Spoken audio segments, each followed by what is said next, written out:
Vamos iniciar hoje a nossa segunda aula da nossa nova série, Narrativa no Antigo Testamento, quando Deus se revela pela história.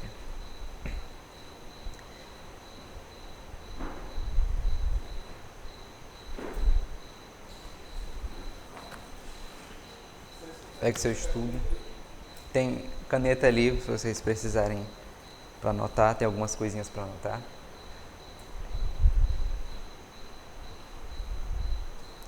Então, o que é a narrativa? Temos ali uma definição, vai aparecer no slide também. A narrativa bíblica não é mito, fábula ou lenda. Também não é uma crônica neutra, como um relato moderno. Trata-se da história verdadeira interpretada à luz da revelação de Deus. A narrativa responde mais à pergunta o que Deus está fazendo na história do que o que aconteceu. Então, a narrativa, como um gênero literário, é, por excelência, uma narrativa de coisas que já aconteceram. Porém, a Bíblia não simplesmente traz relatos desconexos do passado, mas mostra a ação de Deus por meio de eventos do passado, de pessoas comuns, de reis e reinos, todos os tipos de eventos que passaram pelo povo de Deus. Temos ali uma definição, vai aparecer no slide para você completar as lacunas. A narrativa bíblica é o relato de atos reais de Deus no tempo e no espaço, organizados literariamente para revelar quem Deus é e quem o ser humano é e como a aliança se desenvolve. Na aula passada nós notamos que a Bíblia é a palavra de Deus apresentada em palavras humanas na história e que o assunto central, o assunto persistente da palavra de Deus e o que une todos os 66 livros da Bíblia é o relacionamento de Deus com seu povo, é o fato de Deus desejar se comunicar conosco, desejar se comunicar com os seres humanos e estabelecer um relacionamento conosco por meio de uma aliança. Temos aqui um texto de apoio em Romanos 15:4 que diz: pois tudo que foi escrito no passado foi escrito para nos ensinar. Deste modo, a narrativa bíblica também serve para a nossa edificação, meus irmãos. Cerca de 40% do Antigo Testamento ele é de narrativa histórica, do gênero narrativa histórica. Isso serve também para nos ensinar. Onde é que a narrativa aparece no Antigo Testamento? Embora quase todo o Antigo Testamento tenha elementos narrativos, esse gênero domina especialmente os livros de Gênesis, Êxodo, Josué, Juízes, Rute, 1º e 2º Samuel, 1º e 2º Reis, Esdras e Neemias e Ester. O livro de Ester, em específico, é o único livro da Bíblia que não menciona o nome de Deus. Mesmo assim, nós vemos ali o agir de Deus na providência, de sua providência, utilizando uma mulher judia para libertar o povo da opressão ali do comandante de um dos nobres do Império Persa. Esses livros contam a história do povo de Deus desde a criação até o pós-exílio, sempre com um foco teológico, não apenas cronológico. Então nós vemos ali uma ênfase na teologia, nós vemos sim um grande cuidado com a questão histórica, com os elementos geográficos na Bíblia, com os nomes dos lugares, com as línguas que os povos falam, mas o foco também é a teologia, é transmitir o caráter de Deus e também as características da sua criação e dos seres humanos. Agora vamos explorar algumas características literárias da narrativa bíblica. Personagens reais e moralmente complexos. Diferente das lendas antigas, a Bíblia apresenta personagens com virtudes e falhas. Temos que Abraão mente, Jacó engana, Moisés falha, Davi adultera, Salomão se desvia. Isso revela que o herói da história não é o ser humano, mas Deus. Temos um texto ilustrativo. Naquele tempo, não havia rei em Israel. Cada um fazia o que lhe parecia certo. Juízes 21, 25. Em um primeiro nível, nós podemos pensar que o livro de Juízes está falando sobre um rei monarca, uma figura do magistrado civil, uma figura política. Mas em um outro nível de interpretação desse texto, nós podemos pensar que Israel não havia rei em Israel, porque o rei verdadeiro de Israel é Deus. E ele não estava sendo servido como rei naquele momento. Temos ali muita confusão, desobediência e idolatria no meio daquele povo. Temos aqui algumas perguntas para refletirmos sobre esse caráter, né? Nós acabamos de ler personagens reais, moralmente complexos, com muitas falhas e, às vezes, muito caos. O que essas falhas morais dos heróis bíblicos, entre aspas, nos ensinam sobre o homem, sobre as características dos seres humanos? A resposta é pessoal, mas vocês podem comentar.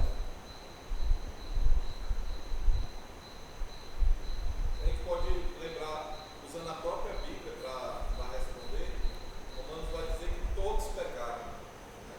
Então, ver essas falhas morais, eu me lembro assim, foi um cuidado que eu tive quando eu fui preparar, escolher o material que nós usaríamos para as crianças, né?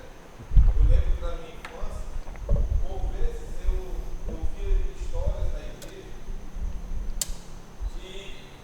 dos personagens e eles eram tratados quase como deuses, assim, né?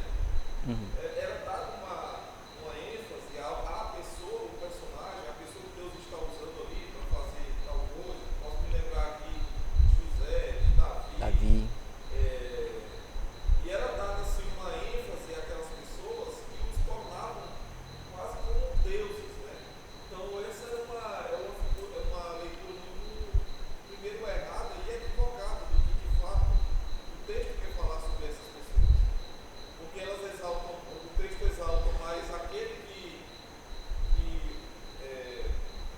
possibilitou aquele personagem agir do que o próprio personagem. Esse sempre foi a tentativa não, a intenção de Deus, né? E muitas vezes nós vamos falhar porque nós colocamos naquele personagem e aí você dá margem, como eu vi várias vezes, várias aplicações, algumas delas assim, bizarras, né? Sobre aquele trecho da palavra de Deus, sobre o uso do Davi quando usa a funda ali e tal. Você também tem que pegar as pedras que estão ao seu redor e derrubar os gigantes que estão à sua volta. Então, de fato, para mim é muito significativo quando você olha os personagens falhos, porque eles estão apontando para nós mesmos, né? Para dizer que Deus vai nos usar, cheio de carrapichos, como eu usei essa ilustração do ano passado. Deus vai nos usar com nossos pecados para demonstrar, para ficar claro que o poder é dele e não nosso. Amém, né? Lembrando do apóstolo Paulo, que já em um texto, né, teológico, ele vai interpretar muitas vezes o Antigo Testamento, ele vai dizer que temos tesouros em vasos de barro, né? Deus coloca tesouros em vasos de barro. No caso, os vasos de barro somos nós somos muito valorosos, mas o que Deus faz por nós, né, esse tesouro, essa coisa preciosa que Deus faz por nós, é para que seja a honra e a glória sejam dadas, né, creditadas a Ele, e para que Ele mostre seu poder. Porque digamos assim, se o poder fosse nosso, né, se o poder fosse nosso, então nós teríamos do que nos gloriar, nós teríamos do que nos exaltar, e também as outras pessoas poderiam nos gloriar e poderiam nos exaltar. Mas o objetivo de Deus, e deve ser também o objetivo de nossas vidas, é que as pessoas olhem para as nossas vidas, para nossa postura, para nossas atitudes, e que elas louvem a Deus pelo nosso serviço, por quem nós somos, pela transformação que elas veem nas nossas vidas. Então, as falhas morais dos heróis bíblicos nos ensinam que nós sim somos falhos, mas podemos ser usados por Deus. Mais alguma a comentar? Mais alguma coisa a comentar? Isso aqui? Então, o que elas ensinam também sobre o caráter de Deus?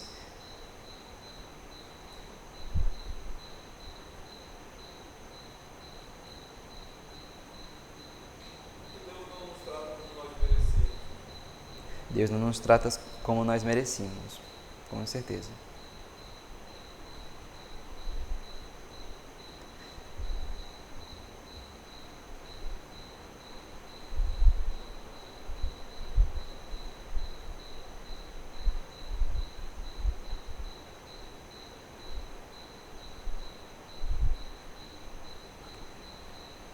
É o que nós comentamos já, né? O ensina sobre o caráter de Deus é que Deus não nos trata como nós merecíamos e que Ele usa-nos, né? Independente das nossas... Ele nos usa e nos ama independente de nossas fraquezas. Eu coloquei aqui uma citação de Richard Sibbes, um autor puritano, que diz: os feitos heróicos daqueles grandes notáveis não confortam a igreja tanto quanto suas quedas e feridas. Assim foi Davi ferido até que chegasse a uma livre confissão, sem espírito ardiloso.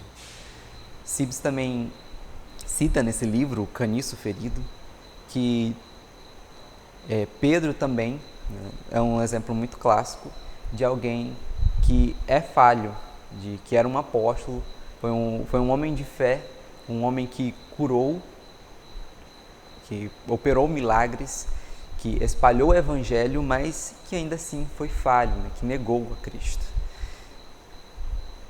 Isso deve nos encorajar, meus irmãos. Talvez nós tenhamos a tendência de pensar que, nossa, mas se esses homens que foram grandes heróis da fé falharam em nós, não é mesmo? Mas, na verdade, nós temos que ter noção de que eles não são diferentes de nós, no sentido de que eles também eram seres humanos caídos, necessitados da graça de Deus, assim como nós. E isso deve nos levar a confiar mais em Deus. Mais uma característica literária da narrativa histórica é poucos comentários morais explícitos. A narrativa bíblica frequentemente não explica se algo foi certo ou errado. Ela mostra. Temos aqui um exemplo. Vamos ler mais à frente. 2 Samuel 11 descreve o pecado de Davi, quase sem adjetivos morais. O julgamento vem depois, pela consequência e pela palavra profética. O leitor é chamado a discernir a luz da aliança e do caráter de Deus. Então temos aqui um caso clássico de Davi. Davi comete adultério, em seguida ele organiza o assassinato do general dos seus exércitos, de um dos seus subordinados, e isso é explicado, isso é descrito sem nenhum adjetivo moral, até o fim da narrativa. Nós vemos ali que até o fim do relato que Samuel escreve que o que ele fez não foi bem visto aos olhos do Senhor, mas durante esse trajeto da descrição do que Davi fez, não há muitos adjetivos morais. E isso é compatível com um ideal literário de boa escrita. Não relativiza a moral, mas valoriza a descrição, que é anterior a qualquer juízo. E aqui eu trouxe uma citação de C.S. Lewis, um escritor cristão, que disse: grande parte das pessoas anseia muito mais por expressar sua aprovação ou desaprovação pelas coisas do que por descrevê-las. Daí a tendência de palavras tornarem-se menos descritivas e mais avaliativas. Em seguida, designações puramente avaliativas, sinônimos inúteis para bem e mal. Nesse contexto, Lewis está dando conselhos a escritores. É o que ele fez por grande parte da sua vida. Ele era um contador de histórias. E ele disse que uma das coisas muito importantes para se contar uma história é descrever bem antes de você querer apresentar os julgamentos sobre o que um personagem fez, se isso foi bom ou se isso foi mal. Então, ele está comentando aqui, inclusive, sobre uma coisa que ele chama verbicídio, né? Que é quando as palavras elas perdem a sua capacidade de descrever e elas se tornam esses sinônimos inúteis para bem e mal. O bem e o mal são reais, devemos aprender a discerni-los. As narrativas nos levam a refletir no texto, para além das descrições simples. Afinal, a nossa própria vida não é simples e aponta para algo maior. Acho que os irmãos devem entender muito bem essa última frase, né? Que nossa vida não é simples, não pode ser descrita com esses sinônimos com esses adjetivos simples de bem e mal. As coisas são um pouco mais complexas. E a narrativa bíblica, então, ela nos leva a ter que discernir o que um texto quer nos dizer, né? Porque ela não apresenta isso de forma direta, né? Às vezes, nem sempre ela apresenta isso de forma direta. A Bíblia reflete as complexidades da vida humana, seus paradoxos e desafios, oferecendo o bálsamo para a dor. Então, o bálsamo, né, são as folhas que eram usadas dessa planta para colocar nas feridas, para que nós possamos entender, para que nós possamos ter esse bálsamo para as nossas dores. E reafirmando que a Bíblia tem as respostas para os nossos problemas, nós devemos mergulhar nessas complexidades da vida humana que a Bíblia reflete e nos esforçar para entender, né, para compreender o que ela tem a nos oferecer, o que essas narrativas têm a nos oferecer. Eu queria só, utilizando esse conceito de livro, lembrar, por exemplo, de por que nós pregamos expositivamente. Falei sobre isso na última aula, né, e quero reforçar a partir desse conceito aqui. Se os irmãos estão atentos ao nosso modelo de pregação na igreja, principalmente as irmãs que estão chegando, a gente prega expositivo, expondo o texto, parte a parte, e sequenciado. Então a gente pega um texto, na semana seguinte a gente pega o texto subsequente e assim vamos seguindo. Né? Nós começamos lá em Atos 1, nós já estamos em Atos 16, uma caminhada bem extensa. E eu quero encorajar você a prestar atenção nisso hoje à noite, quando eu estiver pregando. Eu não trago nenhuma aplicação aos nossos dias antes de explicar por que o texto foi escrito lá. Porque o que o Luiz falou aí é sobre dar um diagnóstico, dar uma opinião sem antes explicar o texto, né? Então, eu não posso, de maneira alguma, trazer uma aplicação aos nossos dias daquele texto sem explicar por que ele foi escrito para aquele público, porque nós não somos o público inicial da palavra, né? Nós não estávamos, por exemplo, em Atos, pensando só em Atos, nós não estávamos há 2000 anos atrás, naquele momento, naquele lugar. Talvez, às vezes, nós lemos coisas sobre a circuncisão, por exemplo. A gente lê isso e para nós não faz muito sentido, para a nossa cultura não faz sentido. Falar aqui, você chegar no mercado ali, uma hora dessa, e falar a palavra circuncisão, as pessoas não vão entender o que é. Não faz sentido para a nossa cultura, mas para aquela cultura faz ainda muito sentido. Né? É a mesma coisa eu chegar, por exemplo, hoje lá na Grécia e falar oxente. Não vão saber o que é oxente. Oxente faz parte da nossa cultura. Então, a gente precisa entender por que foi escrito lá, para só não ficar aqui. Por isso que está ali escrito naquele grupo fé e vida. E a fé está vindo antes, né? Não à toa. Primeiro a gente expõe a palavra, depois a gente traduz ela para nossa vida. Exatamente. Muito bom esse raciocínio, né? Essa analogia ali. A descrição, ela antecede qualquer julgamento, né?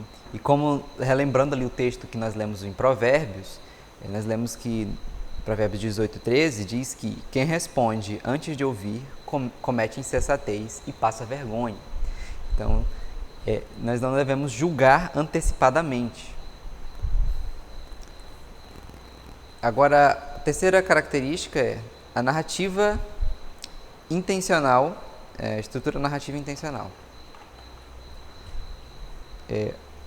Os autores bíblicos usam elementos literários claros. Temos a introdução, conflito, tensão, clímax e desfecho. São a estrutura básica de uma narrativa. E vamos ver. Temos aqui um exemplo clássico, que é Gênesis 22, o sacrifício de Isaac. Nós vamos ler mais à frente. A pergunta não é apenas o que Abraão fez, mas o que Deus está revelando sobre fé, promessa e provisão. Vamos fazer essas perguntas mais à frente, quando nós formos ler esses textos. Temos aqui também repetições e padrões como uma característica literária da narrativa. Nada é repetido por acaso na narrativa bíblica. Exemplos: ciclo de pecado em Juízes, promessas reiteradas a Abraão, fracasso recorrente de Reis. Se vocês já leram ali o livro de Juízes ou Gênesis ali no segundo exemplo, e 1 Reis, 2 Reis, Crônicas, nós vemos ali alguns padrões que se repetem até mesmo de palavras, né? Se fala assim, um rei começou a reinar quando tinha tantos anos e ele fez o que era mal aos olhos do Senhor. São palavras que se repetem bastante nos livros de Crônicas e de Reis. Em Juízes também nós vemos um padrão muito claro de o povo obedece a Deus primeiramente, então eles desobedecem, eles caem em desobediência, idolatria, são dominados por povos estrangeiros, são escravizados e depois Deus levanta um juiz para libertar o povo obedece o juiz, eles vivem em paz com Deus por um tempo e depois isso recomeça, o povo desobedece, é escravizado, é dominado, Deus levanta um juiz. Isso acontece bastante no livro de Juízes. E essa repetição, ela ensina uma teologia da ênfase e encarna o princípio de Deuteronômio 6, 9. Vocês podem abrir em Deuteronômio 6.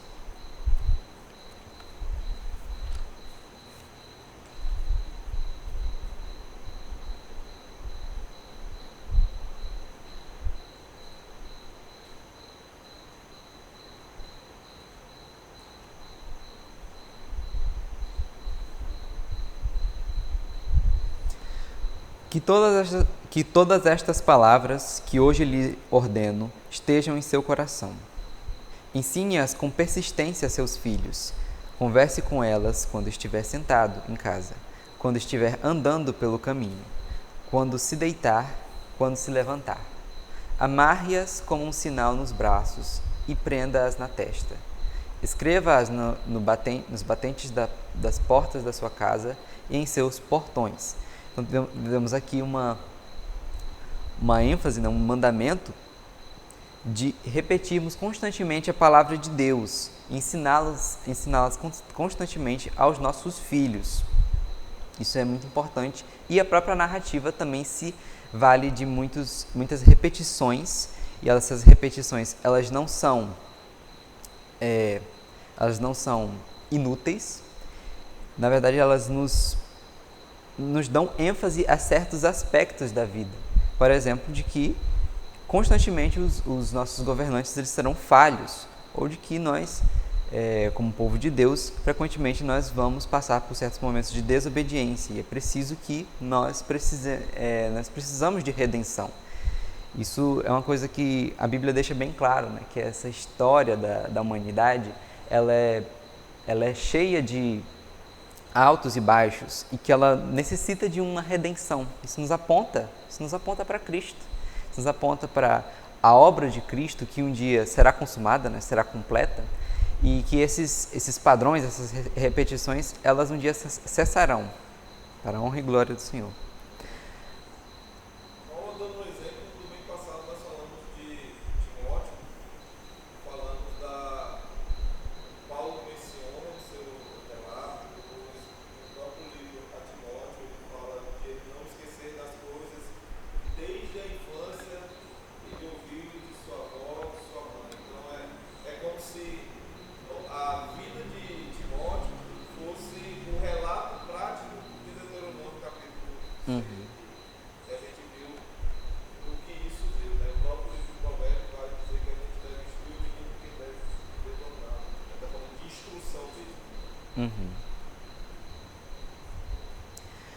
Vamos aqui para o ponto 4. Como ler corretamente a narrativa do Antigo Testamento? 4.1. Primeiro pressuposto que nós devemos ter é que a descrição não é prescrição. Descrever é discriminar, relatar. Prescrever é quando, por exemplo, nós temos ali a prescrição médica, né? O médico nos passa uma prescrição e essa prescrição não é, digamos assim, um conselho, né? É uma ordem, faça isso, tome isto. E a descrição, a narrativa não é uma prescrição, ela não é uma ordem para nós atualmente, né? Não da mesma forma que talvez já tenha sido. No caso da narrativa não é porque é um relato, né? O fato de algo estar na Bíblia não significa que Deus aprove isso. Por exemplo, a poligamia, a vingança e a idolatria. Em muitos momentos vamos ver reis que foram polígamos, né? Ou seja, tinham várias esposas. Temos ali atos de vingança bem sangrentos, e a idolatria. A idolatria ela está muito presente na história de Israel, e não é porque ela está muito presente que ela é considerada legítima por Deus, que Deus não a considera um pecado.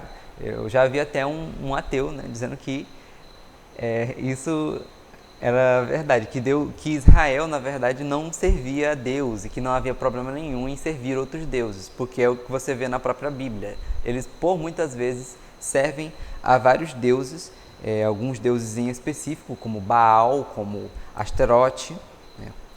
Mas o que nós vemos é que, embora a Bíblia às vezes descreva isso e não apresente esses adjetivos, que o que eles estão fazendo é errado, nós vemos sempre que quando um rei bom se estabelece em Israel, por exemplo, ele quebra os ídolos, ele destrói aqueles deuses falsos. Então, a narrativa registra, a teologia avalia. Os textos literários expõem e a exposição teológica explica e aplica. Temos aqui um exemplo do autor de Hebreus, eu vou abrir rapidamente aqui, que cita a rejeição de Esaú como um exemplo negativo para nós, no caso para o público dele. Em Hebreus 12, 14 e 17 diz: esforcem-se para viver em paz com todos e para serem santos. Sem santidade ninguém verá o Senhor.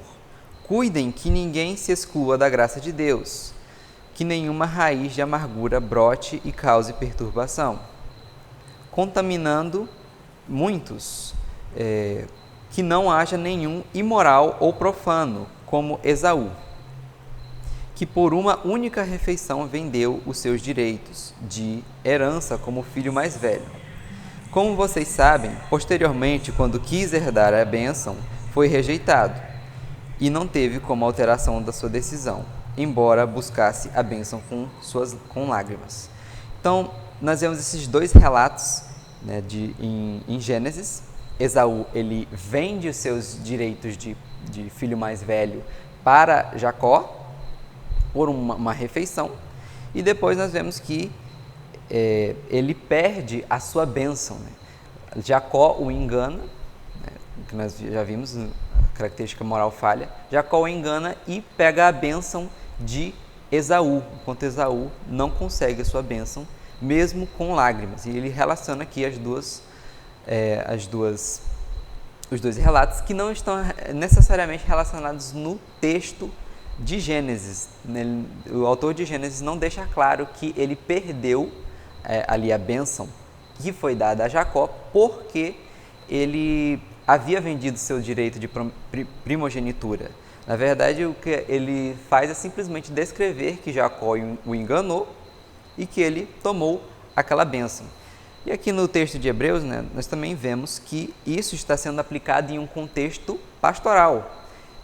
No versículo 14, esforcem-se para viver em paz com todos e para serem santos. Sem santidade ninguém verá o Senhor. Cuidem para que ninguém exclua da graça de Deus, que nenhuma raiz de amargura brote e cause perturbação, contaminando a muitos. E aí ele traz o exemplo de Esaú, ou seja, ele está aplicando ali o texto. narrativo em um contexto teológico. Algum comentário?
Continuando, então, como ler corretamente a narrativa do Antigo Testamento? Lembrem-se que o sentido não está no todo, o sentido está no todo, não no detalhe isolado. Erros surgem quando tentamos tirar regras de um gesto, uma fala, um personagem. E isso é bem característico, né, de algumas pessoas, né?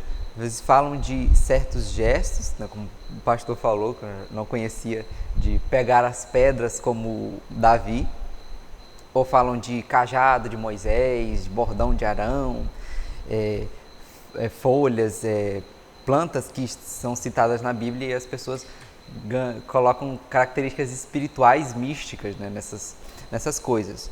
Mas a narrativa ela não está aqui para isso, né? Não devemos tirar regras desses gestos, dessas falas, desses personagens. A pergunta correta é: o que essa história ensina dentro do plano maior de Deus? Então, nós devemos entender que, se está na Bíblia, tem um propósito. Deus não colocou ali para ser um enfeite, para ser um apêndice. Está ali com um propósito. Mesmo o livro de Esther, por exemplo. O livro de Esther, como eu falei, não menciona o nome de Deus, mas ele nos mostra a sua história redentiva. Ele nos mostra como ele provê em situações de perigo para o seu povo. Isso nos lembra, como vimos na aula anterior, que a Bíblia, como uma antologia, ou seja, uma coletânea de vários livros que parecem fragmentos isolados, mas no fim estão todos relacionados, ela apresenta uma unidade. Essa unidade que nós devemos buscar entender. Então, ler o texto e pensar o que isso significa, o que Deus quer comunicar, o que Deus comunicou de fato, né, com essa narrativa. Então, leia à luz da história maior.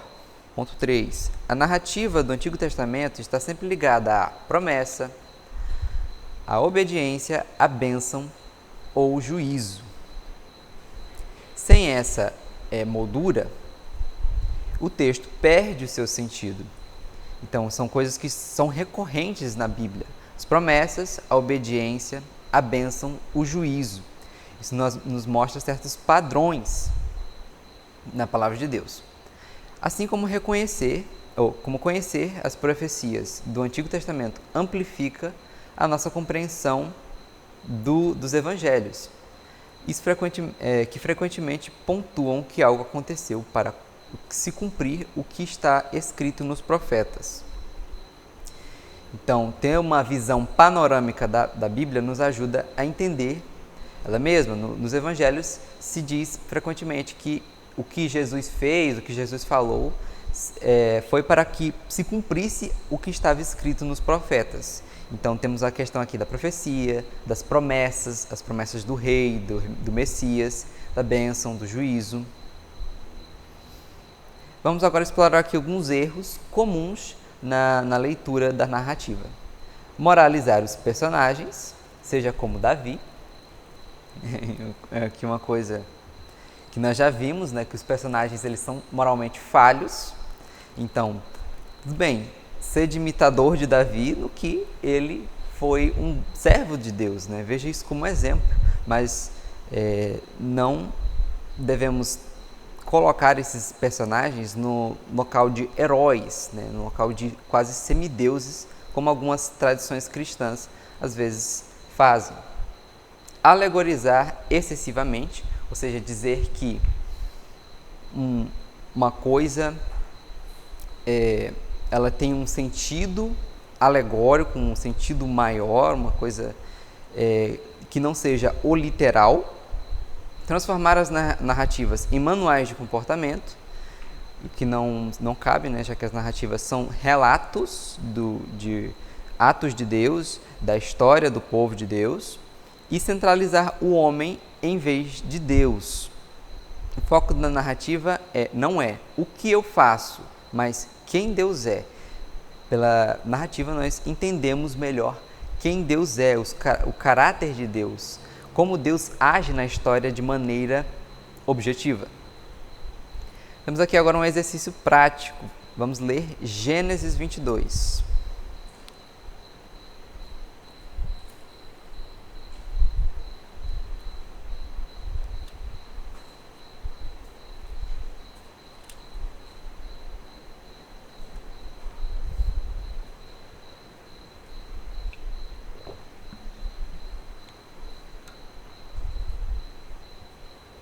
Vamos fazer uma leitura participativa. Vou começar, depois os irmãos prosseguem.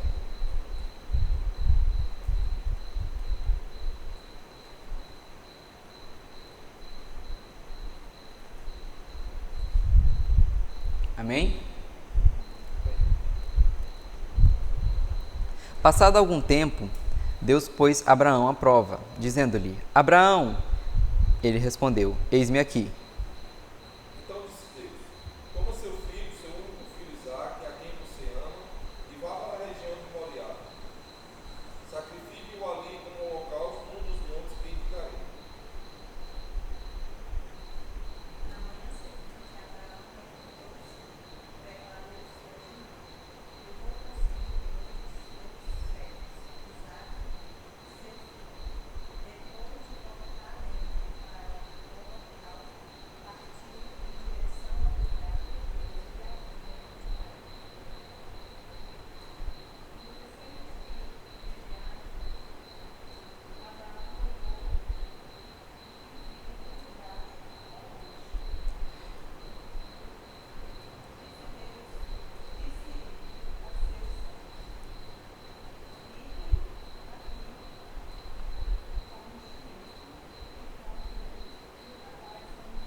Abraão pegou a lenha para o holocausto e a colocou nos ombros de seu filho Isaque. Ele mesmo levou as brasas para o fogo e a faca, e caminhando os dois juntos. Isaque disse a seu pai Abraão: Meu pai? Sim, meu filho, respondeu Abraão. Isaque perguntou: As brasas e a lenha estão aqui, mas onde está o cordeiro para o holocausto?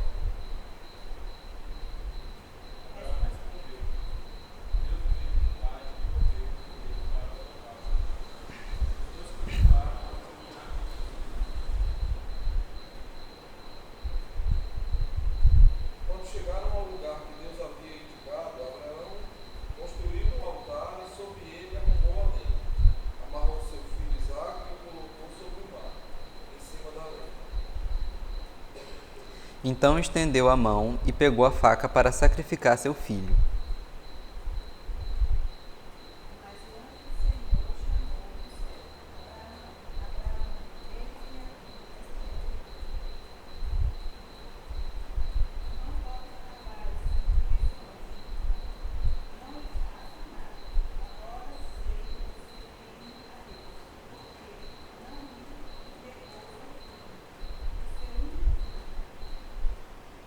Abraão ergueu os olhos e viu um carneiro preso pelos chifres no arbusto.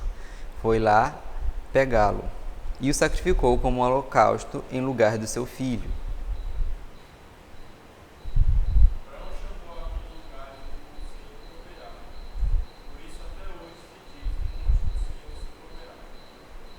Pela segunda vez, o anjo do Senhor chamou do céu a Abraão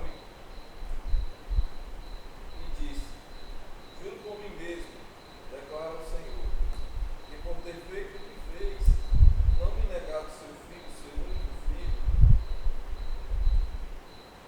17.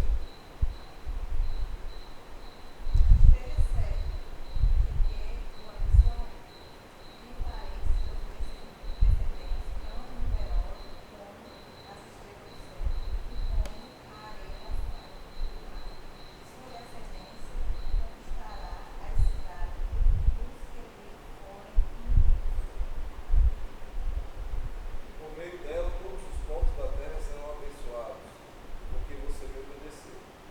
Então voltou Abraão a seus servos, juntos partiram para Berseba, onde passou a viver. Amém? Então, temos aqui umas perguntas para guiar nossa reflexão. O que o texto diz explicitamente? Como um relato, como uma narrativa.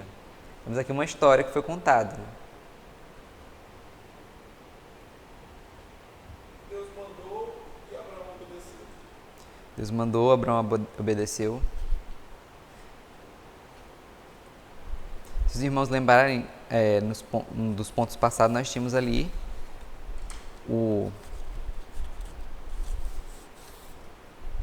questão do aqui no ponto 3.3, nós temos: os autores bíblicos usam elementos literários claros: introdução, conflito, tensão, clímax e desfecho. Então, temos ali uma introdução.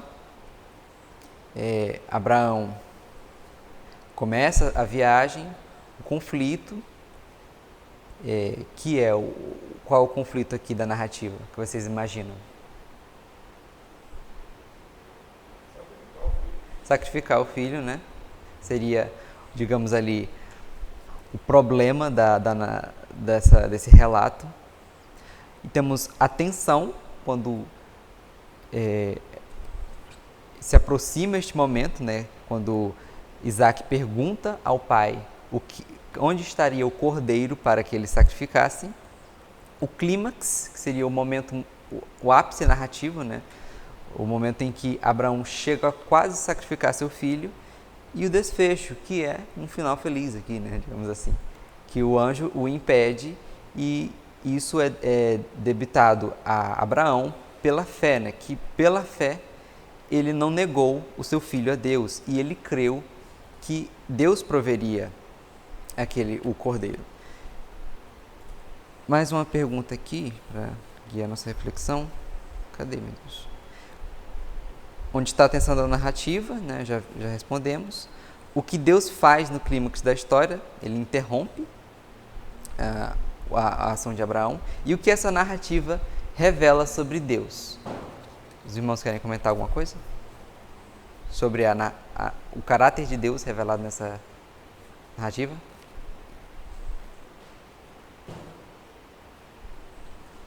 Deus sempre quer nos ensinar algo.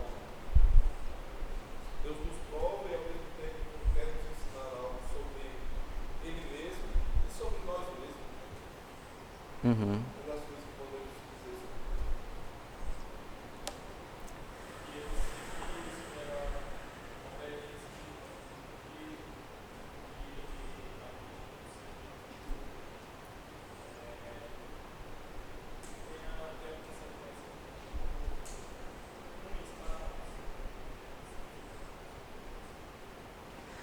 Nós aprendemos aqui que Deus nos prova, né? E que isso não visa o nosso mal, isso visa nosso amadurecimento. É uma coisa que está escrita em Tiago, né? Tiago diz que nós devemos nos alegrar nas provações, nas tribulações, porque a prova da fé produz a perseverança, né?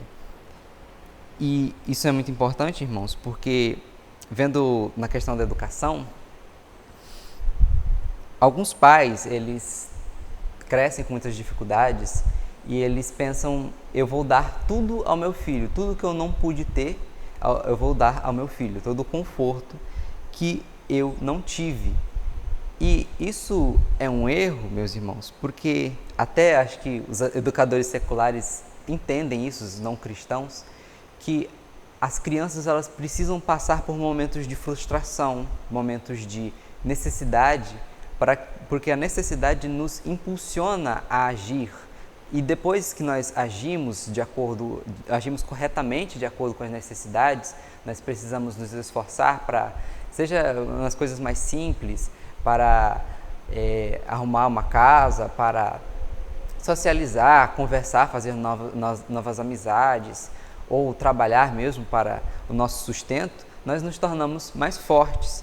E por isso Deus deseja nos provar, e Ele nos prova não para o nosso mal, mas para que nós amadureçamos na fé, para que nós passemos a confiar mais nele, confiar na sua provisão.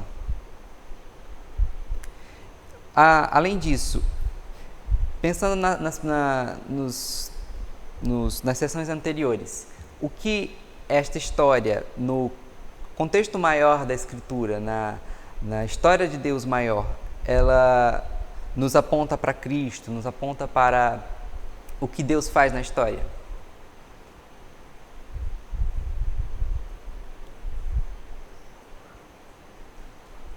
Deus providenciou o cordeiro para pagar a penalidade das nossas falhas, Uhum. quando nós não tínhamos expectativa nenhuma. Ele é esse Pai obediente, amoroso, bondoso, que estava disposto a dar o seu filho também. Amém. É o que nós vemos aqui, né? Abraão ergue os olhos, ele viu um carneiro preso pelos chifres no arbusto, foi lá pegá-lo e o sacrificou como holocausto em lugar de seu filho. Isso nos aponta diretamente para Cristo, que foi sacrificado em nosso lugar, pelos nossos pecados. Nós deveríamos ter sido sacrificados, nós deveríamos sofrer na cruz. E Cristo tomou este lugar, assim como o carneiro ali tomou o lugar de Isaac. Leitura narrativa. Vamos voltar para o estudo agora. Leitura narrativa e teologia bíblica. A narrativa do Antigo Testamento não existe isoladamente. Cada história participa de uma história maior, que a teologia bíblica chama de história da redenção. Isso significa que nenhuma narrativa é autônoma, toda história aponta para algo além de si mesma, e o leitor deve perguntar onde isso se encaixa no plano de Deus. Qual o propósito disso? Foi o exercício que nós acabamos de fazer, né? Vimos que o texto, né, o relato de Abraão, né, da prova de Abraão, nos direciona a uma história maior, uma história de redenção, de provação, de fortalecimento espiritual, e também nos aponta para o sacrifício de Cristo. As narrativas e os grandes temas bíblicos. Ao ler uma narrativa, observe como ela se conecta a termos recorrentes: criação e queda, promessa e cumprimento, aliança e infidelidade, julgamento e graça, morte e vida.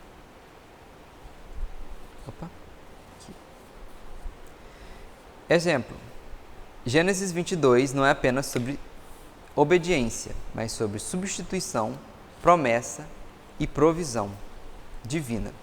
É o que nós vimos no exemplo de Abraão, quando o Senhor proveu ali para Isaac.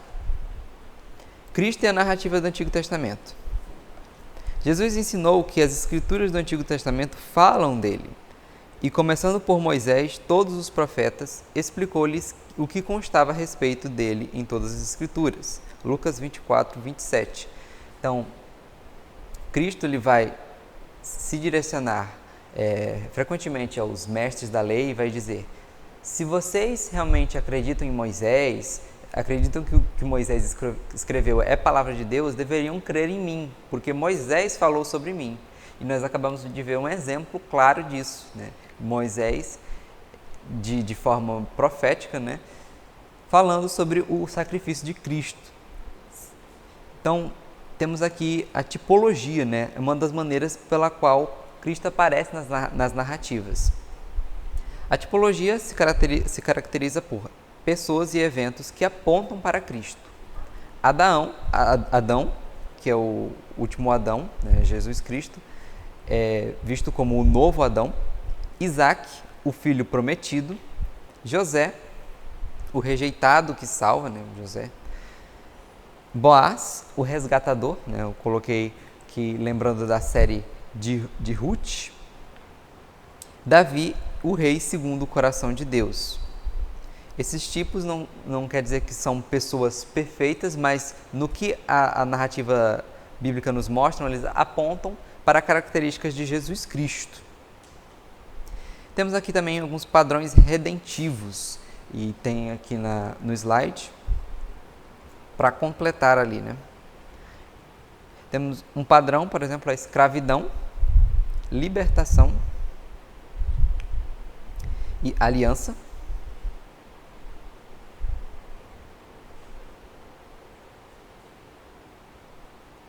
Morte, livramento e vida.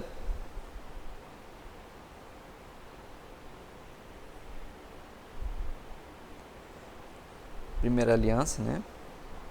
Segunda ali é morte.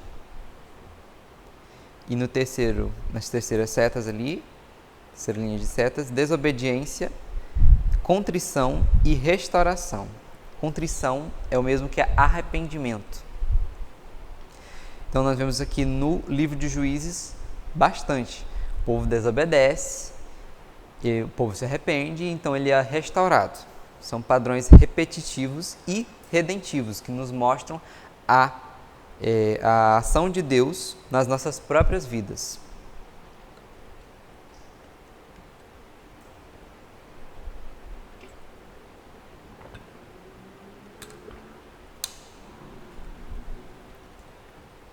Mas também nós observamos um contraste, né?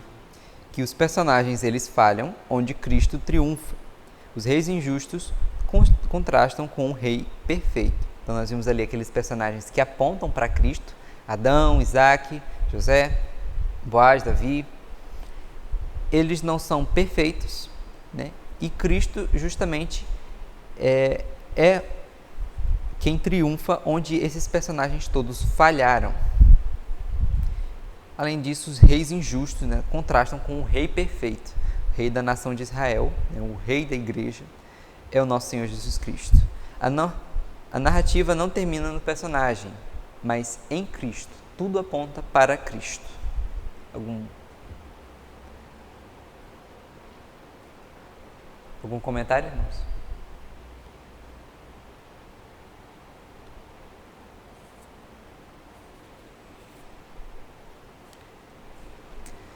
Certo. Tem um professor do seminário que ele dizia que a gente nunca pode terminar uma mensagem, não importa em que livro da Bíblia a gente estivesse pregando, sem encontrar Cristo ali naquele texto.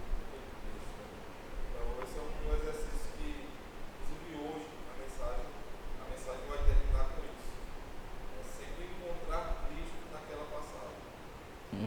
Uma das formas da gente fazer um bom devocional é fazendo perguntas como: o que o texto fala sobre mim, sobre o ser humano, sobre o homem? O que o texto fala sobre Deus, sobre o Espírito, ou sobre Jesus? Né? São boas perguntas para a gente identificar Cristo na passagem. Sim.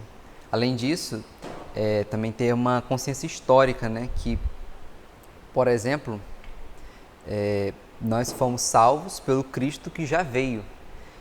No Antigo Testamento, as pessoas eram salvas pelo Messias que lhes havia sido prometido. Então, quando nós vemos esses tipos de Cristo, é como se nós estivéssemos vendo essas sombras, né? Estivéssemos vendo essa, digamos assim, não projeção, mas uma expectativa de um Salvador. Então, nós devemos olhar para essas expectativas como algo que nós não esperamos mais por esse Salvador. Esse Salvador já veio, né? Narrativa, cultura e distância histórica. Para ler bem a narrativa do Antigo Testamento, é preciso reconhecer a distância entre a nossa cultura e a cultura antiga, nosso tempo e o tempo do texto. Alguns exemplos de choque cultural: a poligamia, o levirato, guerra santa e a honra e a vergonha. São alguns motivos frequentes na narrativa do Antigo Testamento. E esses elementos não devem ser ignorados nem justificados automaticamente, mas compreendidos à luz do contexto e da revelação progressiva. Narrativa: mostrar, não ditar. Uma característica literária central da narrativa bíblica é que ela forma o imaginário do leitor mais do que fornece regras explícitas. Ela trabalha com empatia, repulsa, tensão e esperança. O leitor é conduzido a experienciar as emoções e conflitos dos personagens, amar a Deus, amar o que Deus ama e rejeitar o que Deus rejeita. Então, alguém já disse, um estudioso já disse que nós não assimilamos as verdades somente de forma intelectual, ou seja, uma informação para a nossa cabeça, mas também de forma mais imagética, né? Ou seja, são imagens, são sentimentos, às vezes, que essas histórias elas nos causam: a empatia, a repulsa, a tensão, a esperança.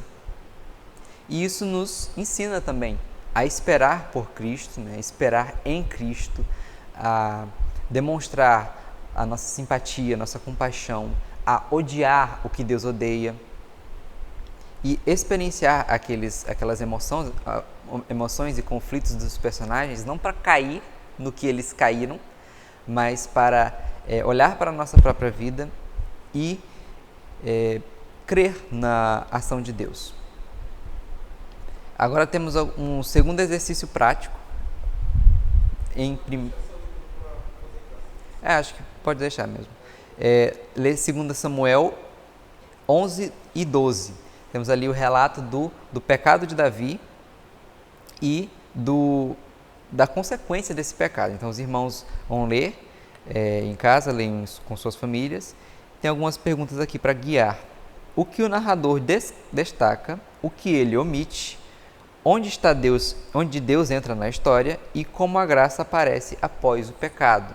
Os irmãos podem utilizar essas perguntas aqui e também as outras partes do texto, sempre pensando no que isto diz a nós, a nosso tempo, o que isso revela sobre o nosso coração, o que isso revela sobre Deus e como isso aponta para Cristo. Esse exercício ajuda a perceber que a narrativa ensina mais pelo enredo do que por frases isoladas. Aquela questão que eu disse semana passada, Deus não nos deu um manual de 12 passos, né, objetivos para vencer nossos pecados, mas Ele nos ensina através das suas histórias.